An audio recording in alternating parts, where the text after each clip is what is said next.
Inireklamo ng ilang taga-Tondo sa Maynila ang mabahong amoy na ilang araw nang namemerwisyo sa kanila. Ang amoy mula sa pagsusunog ng tanso. Balitang hatid ni Bea Pinlac. Hindi pa sumisikat ang araw nitong linggo nang magising ang ilang residente ng Barangay 104 Tondo, Maynila dahil sa nakasusulasok na amoy. Ayon sa ilang residente, isang grupo ng mga lalaki ang nakita nilang nagsusunog ng tanso sa gilid ng Kapulong Highway. Magigising ka na lang, nangangamoy at tanso na, kala namin nasusunog na yung lugar namin. Unang-una po yung health po namin, may sanggol team po dito sa amin, tsaka mga senior po. Hindi mo titigil yan? Report na yun sa barangay yun. Gusto mo ipahuli kita sa pulis? Kasi may mga bata dun sa likod oh. Ayan yung malaking bahay kami ano.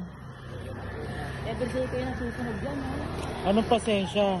Itigil mo yan. Matapos magsunog, ibinebenta umano ng mga lalaki ang tanso sa junk shop.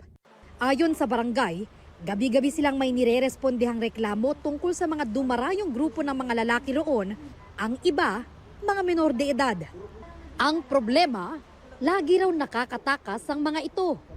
Pagkagato ng dilim, magpe-prepare na ho sila na sindi ng kanilang mga kalakal na susunugin na hindi talaga taga sa amin. Alam na yung kalakalan nila, alam na aral sila sa mga ganyang negosyo, trabaho, paano sila kikita.